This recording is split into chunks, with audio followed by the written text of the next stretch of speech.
Ramesh Kumar N Bhogam JTO government IT Lingsugur. ನಾನು ಹಿಂದಿನ ಕ್ಲಾಸ್ನಲ್ಲಿ ಅಂದ್ರೆ ಎಲೆಕ್ಟ್ರಿಸಿಟಿ ಟಾಪಿಕ್ ಇದ್ದ ಲೆಸನ್ ನಂಬರ್ 6 ರಲ್ಲಿ ಸ್ಟ್ರೆಸ್ ರಿಲೇಟೆಡ್ ಪ್ರಾಬ್ಲಮ್ಸ್ ಅನ್ನ ಸಾಲ್ವ್ ಮಾಡಿದ್ದೆ. ಇವತ್ತಿನ ಕ್ಲಾಸ್ನಲ್ಲಿ ಅದೇ ಸೇಮ್ ಟಾಪಿಕ್ ಇದ್ದ ಲೆಸನ್ ನಂಬರ್ 7 ರಲ್ಲಿ ಸ್ಟ್ರೆಸ್ ಮತ್ತು ಸ್ಟ್ರೇನ್ ರಿಲೇಟೆಡ್ ಪ್ರಾಬ್ಲಮ್ ಗಳನ್ನ ಸಾಲ್ವ್ ಮಾಡ್ತಾ ಇದ್ದೇನೆ. ಈಗ ಅಂದ್ರೆ ಲೆಸನ್ ನಂಬರ್ 6 ಕಂಟಿನ್ಯೂ ಭಾಗ ಇವತ್ತು ಈಗ ಮುಂದಿನದ್ರಲ್ಲಿ ಹೇಳ್ತಿದ್ದೇನೆ. ಈಗ ನೋಡ್ರಿ, ಈಗ ಒಂದು ಕ್ವಶನ್ ಕೊಟ್ಟಿದ್ದಾರೆ, ಅಂದ್ರೆ 5 ತಗ 4 ತಕ ಆಗಿತ್ತು. ಈಗ next continuation question 5. A load of 300 kg hanging from a rod of 3 meter length and 5 mm diameter, extend it by 4 mm. Find the stress in the material and strain it causes. ನೋಡ್ರಿ, ಇಲ್ಲಿ ಒಂದು 3 metre ಇದೇನದಲ್ಲ, ಇದು 3 metre rod ಅದ. 3 metre rod ಅದ. ಇದು 3 metre rod ಇದೆ. ಇದಕ್ಕೆ wait ಎಷ್ಟು ಹಾಕಿರಪ್ಪ ಅಂತ 300 kg ವೇಟ್ ಹಾಕ್ಯಾರ. ಇದು ವೇಟ್ 300 kg ವೇಟ್ ಹಾಕಿದ್ದಾರೆ. ಓಕೆ, ಈಗ ವೇಟ್ ಹಾಕಿದ್ರೆ ಈ ರಾಡ್ ಏನ್ 3 ಮೀಟರ್ ಇತ್ತಲ್ಲ, ಅದು 3 ಮೀಟರ್ ಪ್ಲಸ್ 4 mm ಎಕ್ಸ್ಟೆಂಡನ್ ಆಗ್ತದೆ. ಅಂದ್ರೆ ಈ 3 ಮೀಟರ್ಕ ಒಂದು ಪ್ಲಸ್ 4 mm 4 mm ಎಕ್ಸ್ಟೆಂಡ್ ಆಗ್ತದೆ. ಅಂದ್ರೆ ಈ 3 ಮೀಟರ್ ಕೊಟ್ಟಂತ ರಾಡ್ನಲ್ಲಿ ರಾಡಿಗೆ 300 kg ವೇಟ್ ಹಾಕಿದ್ರೆ ಅದು 4 mm ಎಕ್ಸ್ಟೆಂಡ್ ಆಗ್ತದೆ. ಮತ್ತೆ ಇದ್ರ ಡಯ ಎಷ್ಟದಪ್ಪ ಅಂದ್ರೆ 5 mm. ಡಯ ಅಂದ್ರೆ ಈ ರಾಡ್ ಇಲ್ಲಿ ಅದಲ್ಲ, ಇದು 5 mm. ಇದು ಅಂದ್ರೆ ಇಷ್ಟು ಥಿಕ್ನೆಸ್ ಇದೆ. ಈ ತರ ಇದ್ರೆ ನೀವು ಈ ರಾಡ್ ನಲ್ಲಿ ಎಷ್ಟು ಸ್ಟ್ರೆಸ್ ಮತ್ತು ಸ್ಟ್ರೇನ್ ಡೆವಲಪ್ ಆಗಿದೆ ಅಂತ ಫೈಂಡ್ ಔಟ್ ಮಾಡ್ರಿ ಅಂತ ಹೇಳಿದಾನೆ. ಈಗ ಕೊಟ್ಟಂತ ಡಾಟಾನ ಹಚ್ಕೋಬೇಕು. ಫಸ್ಟ್ ಏನಪ್ಪ ಅಂತಂದ್ರೆ ಗಿವನ್ ಡಾಟಾ ಏನೇನ್ ಕೊಟ್ಟಿದ್ದಾರೆ. ಲಾಂಗ್ ಇದು ಲೆಂತ್ ಆಫ್ ರಾಡ್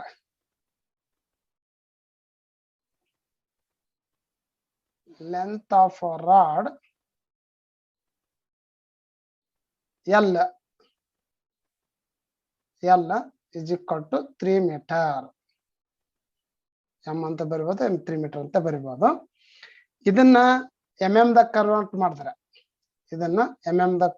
ಮಾಡಿದ್ರೆ ಏನಾಗ್ತದ, 3000 ಮಿಲಿಮೀಟರ್ ಆಗ್ತದೆ. ಹೆಂಗಪ್ಪ ಅಂತಂದ್ರೆ 1 ಮೀಟರ್ಗೆ 1000 ಮಿಲಿಮೀಟರ್, 2 ಮೀಟರ್ಗೆ 2, 3 ಮೀಟರ್ಗೆ 3000 ಮಿಲಿಮೀಟರ್.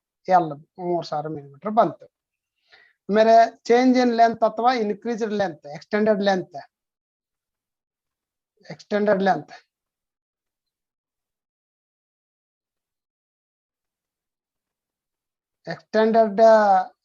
ಲೆಂತ್ ಅದಕ್ಕ ನಾವು ಡೆಲ್ಟಾ ಎಲ್ ಅಂತ ಹೇಳ್ತೀವಿ. Is equal to 4 mm. ನೋಡ್ರಿ, ಎಕ್ಸ್ಟೆಂಡೆಡ್ ಲೆಂತ್ 4 mm ಅದ. ರಾಡ್ ದ ಡಯಾಮೀಟರ್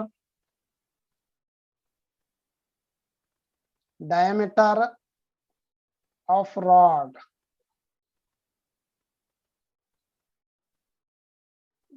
ಡಯಾಮೀಟರ್ ಎಷ್ಟದೆ, 5 mm ಅಂತ. ಇದು ಕೊಟ್ಟಿದ್ದಾರೆ, ಎಲ್ಲ ಕೊಟ್ಟಿದ್ ಮೊದಲು ಡಾಟಾ ಹಚ್ಕೋಬೇಕು. ಆಮೇಲೆ ಲೋಡ್ ಅಂದ್ರು ಒಂದೇ ಅಥವಾ ಫೋರ್ಸ್ ಅಂತಾನೆ ಹೇಳ್ತಾರೆ. Force load is equal to ಎಷ್ಟಪ್ಪ ಅಂದ್ರೆ 300 kg ಕೊಟ್ಟಿದ್ದಾರೆ. ಓಕೆ, ಈಗ ಏನ್ ಕೇಳೋಣ, ಸ್ಟ್ರೆಸ್ ಮತ್ತು ಸ್ಟ್ರೇನ್ ಫೈಂಡ್ ಔಟ್ ಮಾಡೋಣ. ಇಲ್ಲಿ ನೋಡಿ, ಸ್ಟ್ರೇನ್ ಆಮೇಲೆ ಸ್ಟ್ರೆಸ್ ಫೈಂಡ್ ಔಟ್ ಮಾಡೋಣ. ಇಲ್ಲಿ 300 kg ಲೋಡ್, ರಾಡದ ಲೆಂತ್ 3 ಮೀಟರ್, ಡಯಾಮೀಟರ್ 5 mm, ಈ ತರ ಎಲ್ಲ ಕೊಟ್ಟಿದಾರಲ್ಲ. ಈಗ ಸ್ಟ್ರೇನ್ ಫೈಂಡ್ ಔಟ್ ಮಾಡ್ರಿ ಅಂದಾರ, ಮತ್ತ ಸ್ಟ್ರೆಸ್ ಫೈಂಡ್ ಔಟ್ ಮಾಡಂದಾರ. ಈಗ ಸ್ಟ್ರೇನ್ ಫೈಂಡ್ ಔಟ್ ಮಾಡೋಣ. Strain first. ಸ್ಟ್ರೇನ್ ಅನ್ನ ನಾವು ಈ ತರ ಇದಿಂದ ಗುರುತಿಸ್ತೀವಿ, ಇದಕ್ಕೆ ಎಪ್ಸಿಲಾನ್ ಅಂತ ಹೇಳ್ತೀವಿ. ಓಕೆ, ಇಲ್ಲಿ strain is equal to delta L, that is change in length original length. Change in length ಎಷ್ಟದ 4 mm. ಇಲ್ಲಿ ಒರಿಜಿನಲ್ ಲೆಂತ್ ಎಷ್ಟದ 3000 mm. ಇಲ್ಲಿ mm ಯಾಕೆ ಮಾಡಿದ್ವಿ ಅಂತ ಗೊತ್ತಾಗಿರ್ಬೇಕು. ಯಾಕಪ್ಪ ಅಂತಂದ್ರೆ ಇಲ್ಲಿ ಮ್ಯಾಗ ಚೇಂಜ್ ಇನ್ ಲೆಂತ್ mm ದಾಗ ಅದ, ಅದಕ್ಕೆ ಇದು mm ಆಗ್ಬೇಕು. ಒಂದೇ ಯೂನಿಟ್ ಆದಾಗ ನಾವು ಲೆಕ್ಕ ಮಾಡಿದ್ರೆ ಸರಿ ಆಗ್ತದ. ಹೀಗಾಗಿ ಈ ಸ್ಟ್ರೇನ್ ಗೆ ಯೂನಿಟ್ ಲೆಸ್ ಇರ್ತದ.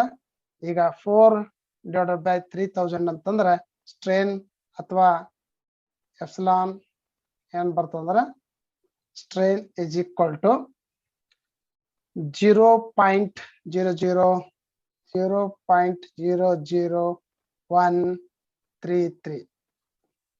It has no. ಈಗ ನೆಕ್ಸ್ಟ್ ಏನ್ ಕಂಡುಹಿಡಬೇಕು?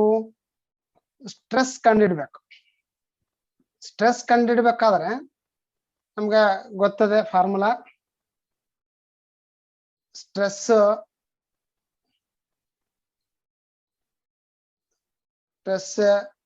ಇದಕ್ಕೆ ಸಿಗ್ಮಾದಿಂದನೂ ನಾವು ತೋರಿಸ್ತೀವಿ. Is equal to force by A ಅಂತಂದ್ವಿ. ಈಗ ಇಲ್ಲಿ ಫೋರ್ಸ್ ಅಂತ ಕೊಟ್ಟಿದ್ದಾರೆ, ಎ ಬೇಕು. ಅದಕ್ಕೆ ಫಸ್ಟ್ ನಾವು ಏನ್ ಮಾಡ್ಬೇಕು? ಏರಿಯಾ ಕಂಡುಹಿಡಬೇಕು. Area that is A is equal to ನಮ್ಗೆ ಗೊತ್ತಿದ್ದಂಗೆ area is equal to π/4 d² formula ಗೊತ್ತಿದೆ.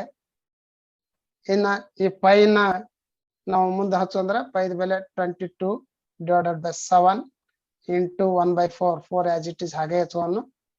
ಆಮೇಲೆ d² ಅಂತಂದ್ರೆ ಡಿ ಕೊಟ್ಟಿದ್ದಾರೆ, ಡಯಾಮೀಟರ್ 5 mm ಕೊಟ್ಟಿದ್ದಾರೆ. 5 mm ಒಂದು ವರ್ಗ ಅದ. d² ಅಂದ್ರೆ ವರ್ಗ ಅಲ್ಲ, ವರ್ಗ ಹಾಕಿರ್ಬೇಕು. ನೆಕ್ಸ್ಟ್ ಇದು 2 11 ಅಂತ ಇದು ಹೋಗ್ತದೆ. Next area is equal to ಏನ್ ಬರ್ತದ? 11 1 11, ಇಲ್ಲಿ 7 14, ಆಮೇಲೆ ಇಂಟು 5 25 mm². ಈಗ ಪುನಃ ಇವನು ಗುಣಿಸಿದ್ರೆ ಯಾವುದು? 11 × 25 ಗುಣಿಸಿದ್ರೆ 275 /14 ಬರ್ತದೆ.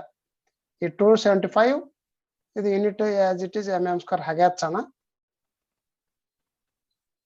ಓಕೆ, ಇನ್ನ final area is equal to 19.64 mm² ಬರ್ತದೆ. ಈಗ ನಾವು ಈ ಸ್ಟ್ರೆಸ್ ಫಾರ್ಮುಲಾ ಹಾಕೊಂಡು ನಾವು ಕಂಡುಹಿಡ್ಬೋದು. ಸ್ಟ್ರೆಸ್ ಇಸ್ ಈಕ್ವಲ್ ಟು ಅಂತಂದು stress is equal to force ಅಂತ 300 kg ಕೊಟ್ಟಿದ್ದಾರೆ. ಆಮೇಲೆ ಏರಿಯಾ ಎಷ್ಟು ಬಂತು? 19.64 mm² ಅದ. ಇದನ್ನ ನಾವು ಬಾಗಿಸಿದ್ರೆ ಎಷ್ಟು ಬರ್ತದೆ? 15.27 ಎಷ್ಟು ಬರ್ತದೆ? 15.27 kg/mm². ಏನಿದು? Stress. Okay, this is your answer. ಈ ತರ ನೀವು ಲೆಕ್ಕನ ಬಿಡಿಸ್ಬೇಕಾಗ್ತದೆ. ಈಗ ಮುಂದಿನ ಲೆಕ್ಕಕ್ಕೆ ಹೋಗೋಣ.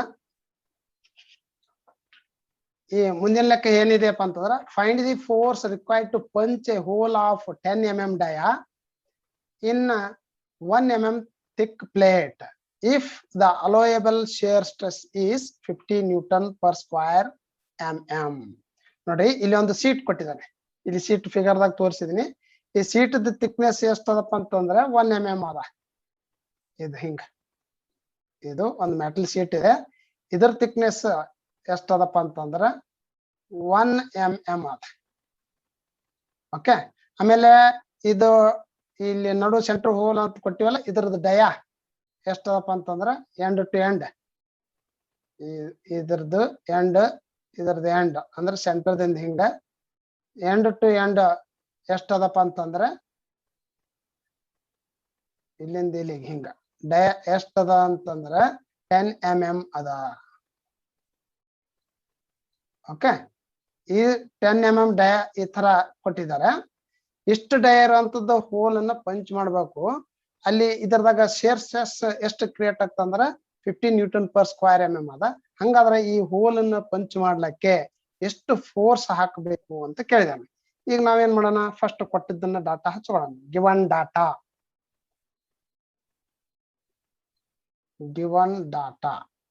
ಕೊಟ್ಟಿದ ಏನ್ ಕೊಟ್ಟಿದ, ಥಿಕ್ನೆಸ್ ಆಫ್ ದ ಪ್ಲೇಟ್ ಕೊಟ್ಟಿದ.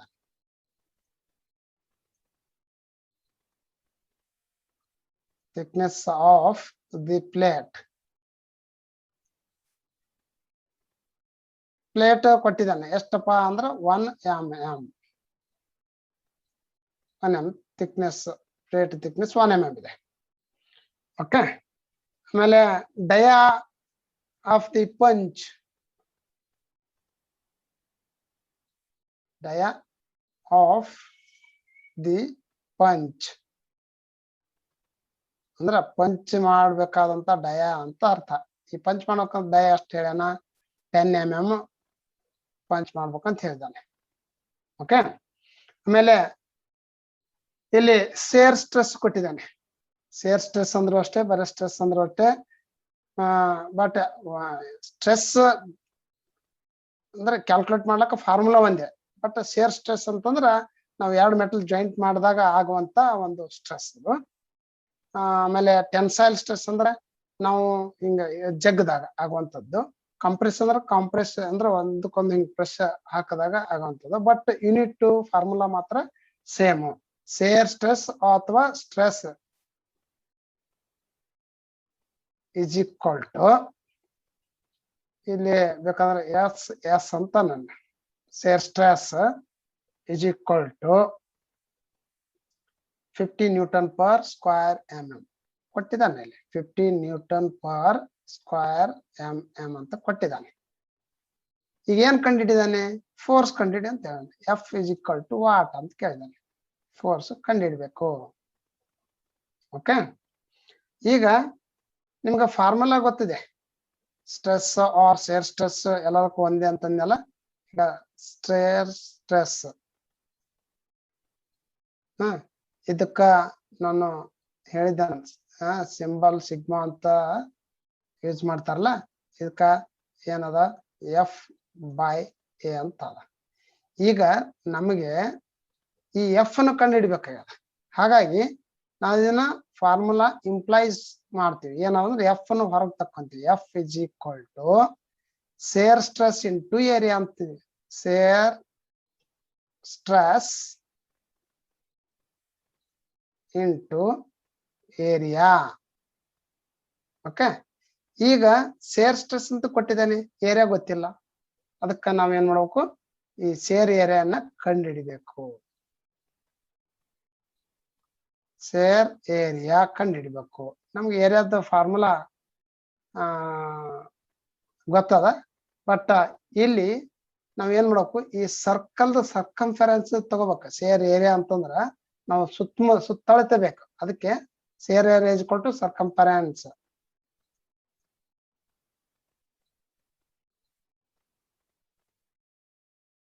Circumference of that hole. Okay, ನಾನು ಶಾರ್ಟ್ ಬರೀ ಸರ್ಕಂಫರೆನ್ಸ್ ಬರ್ತೀನಿ. And thickness of that plate.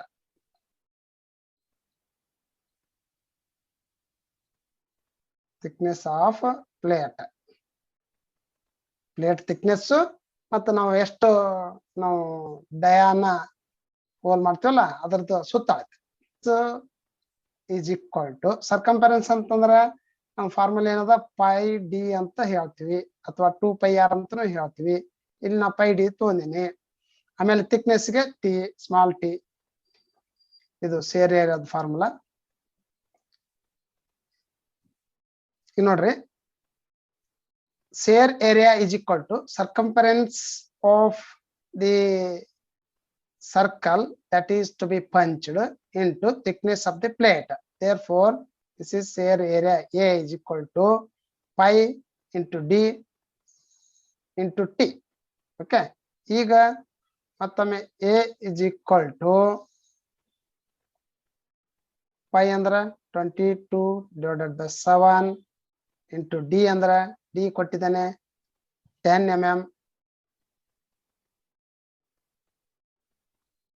into thickness 1 mm ಅದ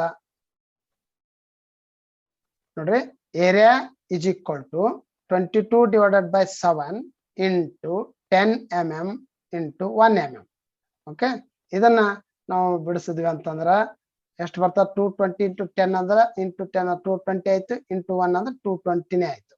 ಓಕೆ ಟೋಟಲ್ ನಮಗೆ area is equal to 220 divided by 7 mm square ಆಯ್ತು.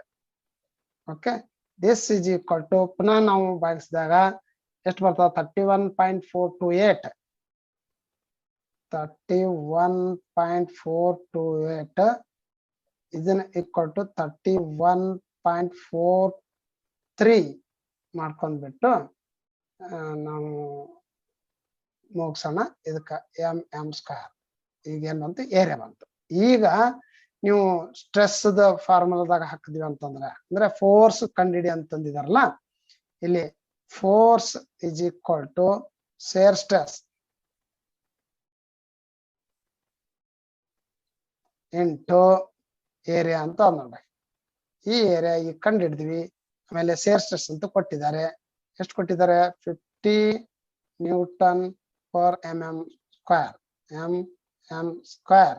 ನಾವು ಕಂಡು ಹಿಡಿದಿದ್ದು ಏನೇನದ 31.43 mm ಸ್ಕ್ವೇರ್. ಓಕೆ ಈ mm ಸ್ಕ್ವೇರ್ ಈ mm ಸ್ಕ್ವೇರ್ ಹೋಗ್ತದ.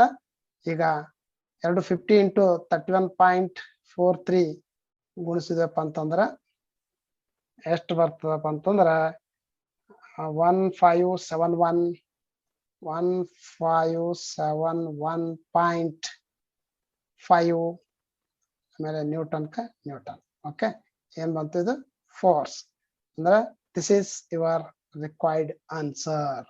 ಓಕೆ ಈಗ ಮುಂದಿನ ಲೆಕ್ಕಕ್ಕೆ ಹೋಗೋಣ.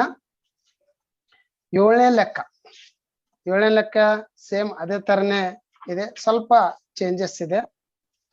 A hole of 2 centimeter dia is to be punched out of a plate of 1.4 centimeter. ನೋಡ್ರಿ ಹೋಲ್ದು 2 centimeter dia ಇದೆ, ಆ ಪ್ಲೇಟ್ ಥಿಕ್ನೆಸ್ ಏನಪ್ಪ ಅಂದ್ರೆ 1.4 centimeter ಇದೆ. and if the force applied to punch the dia is 12 kilonewton. ಇಲ್ಲಿ force ಕೊಟ್ಟಿದ್ದಾನೆ, calculate the share stress. Okay ಇಲ್ಲಿ share stress ಅನ್ನು ಕಂಡುಹಿಡಿದ ಸೇಮ್ ಲೆಕ್ಕನೆ ಅಲ್ಲಿ ಏನ್ ಕೇಳಿದ್ದ ಆ ಹಿಂದಿನ ಲೆಕ್ಕದಲ್ಲಿ ಫೋರ್ಸ್ ಕೇಳಿದ್ದ, ಇಲ್ಲಿ ಶೇರ್ ಸ್ಟ್ರೆಸ್ ಕೇಳಿದ. ಓಕೆ ಈಗ ನಾವು ಇಲ್ಲಿ ಕೊಟ್ಟಂತ ಡಾಟಾನ ಬರ್ಕೊಳ್ಳೋಣ. ಇಲ್ಲಿ ಇದರ ಥಿಕ್ನೆಸ್ ನೋಡ್ರಿ, ಈ ಪ್ಲೇಟ್ ದ ಥಿಕ್ನೆಸ್ ಎಷ್ಟದ ಇಲ್ಲಿಂದ ಇಲ್ಲಿಗೆ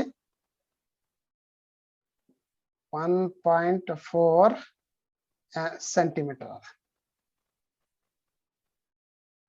4 ಸೆಂಟಿಮೀಟರ್. ಓಕೆ ಆಮೇಲೆ ಇದ್ರದ್ದು ಡಯಾ ಅಂದ್ರೆ ಇದು ಎಷ್ಟದಪ್ಪ ಅಂತಂದ್ರೆ 2 ಸೆಂಟಿಮೀಟರ್ ಅಂದ್ರೆ ಇಲ್ಲಿ ಸೆಂಟಿಮೀಟರ್ದಾಗನು ಕೊಟ್ಟಿದ್ದಾರೆ. ಆಮೇಲೆ ಇವೆರಡು ಸೈಜ್ ಆಯ್ತು. ಇಲ್ಲಿ ಕೊಟ್ಟಂತದ್ದು ಎಲ್ಲ ಬರೋಣ. Dia of the hole given data ಏನಪ್ಪಾ ಅಂದ್ರೆ ಡಯಾ ಆಫ್ ದಿ ಹೋಲ್ ಎಷ್ಟದ 2 ಸೆಂಟಿಮೀಟರ್ ಅದ. ಓಕೆ ಆಮೇಲೆ ಅದರದ ರೇಡಿಯಸ್ ತೆಗ್ದಪ್ಪ ಅಂತಂದ್ರೆ radius r is equal to d by 2 that is 2 by 2 ಒಂದಲೇ. ಓಕೆ ಏನ್ ಬಂತು 1 ಸೆಂಟಿಮೀಟರ್ ಬಂತು. Okay, radius. ಆಮೇಲೆ ಥಿಕ್ನೆಸ್ ಆಫ್ ದಿ ಪ್ಲೇಟ್ ಅಥವಾ plate thickness.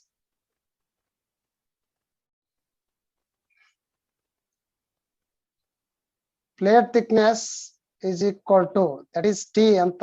Okay, T is equal to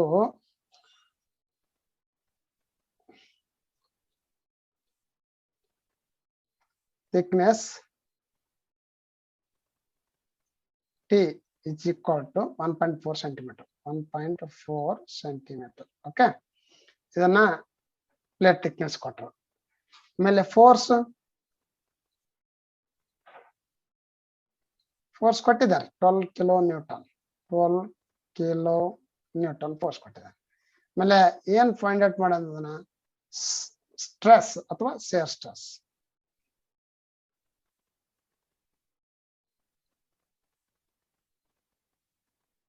share stress ಇದನ್ನ ನಾ ಯಾಕೆ ತೋರ್ಸಕತ್ತೀನಿ ಅಂದ್ರೆ ಈ ತರ ಸಿಗ್ಮಾ ಅಂತ ಯೂಸ್ ಮಾಡ್ತೀವಿ. Shear stress is equal to find out ಮಾಡೋ ಅಂತ ಹೇಳಿದ್ದಾರೆ. ಇದು ಕಂಡುಹಿಡಿಯೋದು. ನಮಗೆ ಸೇರ್ ಸ್ಟ್ರೆಸ್ ಕಂಡುಹಿಡಿಬೇಕಾದ್ರೆ ನಾವು ಫಾರ್ಮುಲಾ ಅಂತ ನಮ್ಗೆ ಗೊತ್ತದ, ಫೋರ್ಸ್ ಬೈ ಏರಿಯಾ ಅಂತಂದು ಹಿಂದಿನ ಲೆಕ್ಕದಾಗೆಲ್ಲ ಯೂಸ್ ಮಾಡಿವಿ. ಈ ಫೋರ್ಸ್ ಅಂತೂ ಇಲ್ಲಿ ಕೊಟ್ಟಿದ್ದೇನೆ, ಏರಿಯಾ ಕಂಡುಹಿಡ್ಬೇಕು. ಅದ್ರ ಸಲುವಾಗಿ ಫಸ್ಟ್ ನಾವು ಏರಿಯಾ ಆಫ್ ದಿ ಪಂಚ್ಡ್ ಅಥವಾ ಪಂಚ್ಡ್ ಔಟ್ ಏರಿಯಾ ಅಂತ ನಾವು ಕಂಡು punched out area, that is equal to A is equal to idenappa andre is equal to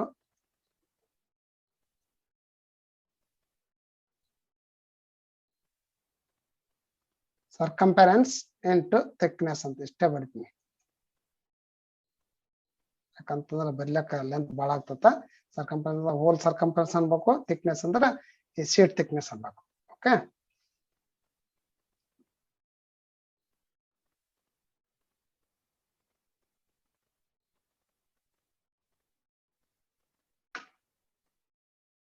ಈಗ ಇದನ್ನ ನಾವು ಹಚ್ಚೋಣ. Circumference of the circle the formula ನಿಮ್ಗೆ A is equal to,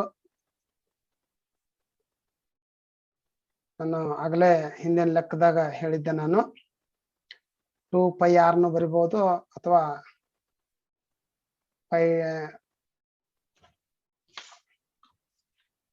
πd ಅಂತ ಹೇಳಿದ್ದೆ. ಈಗ ನಾನು ಇಲ್ಲಿ r ತೆಗ್ದೀನಿ, ಅದಕ್ಕೆ 2πr.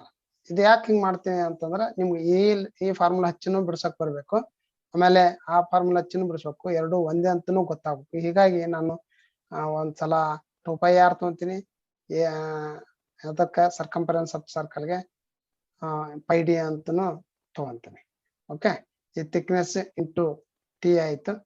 ಈ 2πr 2 ಅಂದ್ರೆ 2, π ಅಂದ್ರೆ 22 ಡಿವೈಡೆಡ್ ಬೈ 7, r ಅಂದ್ರೆ ರೇಡಿಯಸ್ ಅಂದ್ರೆ 1 ಸೆಂಟಿಮೀಟರ್ ಬಂದದ. ಆಮೇಲೆ ಟಿ ಅಂದ್ರೆ ಥಿಕ್ನೆಸ್ 1.4 ಸೆಂಟಿಮೀಟರ್ ಅದ. ಓಕೆ, ಎಲ್ಲ ಕೊಟ್ಟಿದ್ದೆ. ಈಗ ನಮ್ಗ ಏರಿಯಾ ಇಸ್ ಈಕ್ವಲ್ ಟು ಏನ್ ಬರ್ತದ ಅಂತಂದ್ರೆ ಈ 2 × 22 × 1 × 1.4 ಎಲ್ಲ ಗುಣಿಸಿ ಇದಕ್ಕೆ 7ರಲ್ಲೇ ಭಾಗಿಸಿದ್ರೆ ಎಷ್ಟು ಬರ್ತಪ್ಪ ಅಂದ್ರೆ 8.8 ಸ್ಕ್ವೇರ್ ಸೆಂಟಿಮೀಟರ್ ಬರ್ತದೆ. ಅಂದ್ರೆ ಇಲ್ಲಿ 61.6 ಡಿವೈಡೆಡ್ ಬೈ 7 ಸ್ಕ್ವೇರ್ ಸೆಂಟಿಮೀಟರ್. ಇದನ್ನ ಪುನಃ ಮತ್ತೊಂದು ಸ್ಟೆಪ್ ತಗೊಂಡ್ವಿ ಅಂತಂದ್ರೆ 8.8 ಸ್ಕ್ವೇರ್ ಸೆಂಟಿಮೀಟರ್. ಇದು ಏರಿಯಾ ಬಂತು. ಈಗ ಏರಿಯಾ ಬಂದಿಂದ ನಾವು ಸೇರ್ ಸ್ಟ್ರೆಸ್ ಫಾರ್ಮುಲಾ ಹಾಕುವಿ. Shear stress sigma is equal to F/A, formula. Okay, F/A formula. ಈಗ ಫೋರ್ಸ್ ಅಂತೂ ನಿಮ್ಗೆ ಕೊಟ್ಟಿದ್ದಾರೆ. ಇದಕ್ಕ ನಾನು ಬರೇ ಶಾರ್ಟ್ ಆಗಿ ಸ್ಟ್ರೆಸ್ ಅಂತ ಬರ್ತೀನಿ. ಫೋರ್ಸ್ 12 ಕಿಲೋ ನ್ಯೂಟನ್ ಕೊಟ್ಟಿದ್ದಾರೆ, ಇಲ್ಲಿ ಕೊಟ್ಟಿದ್ದಾರೆ 12 ಕಿಲೋ ನ್ಯೂಟನ್, 12 ಕಿಲೋ ನ್ಯೂಟನ್ ಇದು ಬರೆಯೋಣ. ಆಮೇಲೆ ಏರಿಯಾ ಬಂದದ 8.8 ಸ್ಕ್ವೇರ್ ಸೆಂಟಿಮೀಟರ್, 8.8 ಸ್ಕ್ವೇರ್ ಸೆಂಟಿಮೀಟರ್ ಬಂದಿದೆ. ಈಗ 12 ಡಿವೈಡೆಡ್ ಬೈ 8.8 ಮಾಡಿದ್ರೆ ಎಷ್ಟು ಬರ್ತದ ಅಂದ್ರೆ 1.364 1.364 ಇದೇನು kilo Newton per square centimetre. ಇದೇನಪ್ಪ ಅಂದ್ರೆ ಸ್ಟ್ರೆಸ್. ಅಂತ ಸ್ಟ್ರೆಸ್ ಶೇರ್ ಸ್ಟ್ರೆಸ್. ಇದು ನಿಮ್ಗ ಬೇಕಾದ answer. This is your required answers. ಈ ಲೆಕ್ಕದೊಂದಿಗೆ ನಾನು ಇವತ್ತಿನ ಕ್ಲಾಸ್ ಅನ್ನ ಮುಗಿಸ್ತಾ ಇದ್ದೇನೆ. ಈ ಕ್ಲಾಸು ಮುಗಿಸೋಕ್ಕಿಂತ ಪೂರ್ವದಲ್ಲಿ ನನ್ನ ಕ್ಲಾಸು ನಿಮಗೆ ಇಷ್ಟವಾದರೆ ಲೈಕ್ ಮಾಡ್ರಿ, ಶೇರ್ ಮಾಡ್ರಿ ಮತ್ತು ನಿಮ್ಮ ಮಿತ್ರರಿಗೂ ಕೂಡ ಹೇಳ್ರಿ. ಮತ್ತು ಏನೇ ಪ್ರಾಬ್ಲಮ್ ಇದ್ರೆ ಕಮೆಂಟ್ ಬಾಕ್ಸ್ ನಲ್ಲಿ ಹಾಕ್ರಿ, ಅದನ್ನು ನಾನು ನಿಮ್ಗೆ ಸಾಲ್ವ್ ಮಾಡಿ ಕೊಡ್ತೀನಿ ಅಂತ ಹೇಳ್ತಾ ನಾನು ಇವತ್ತಿನ ಕ್ಲಾಸ್ ಅನ್ನ ಮುಕ್ತಾಯ ಮಾಡ್ತೀನಿ.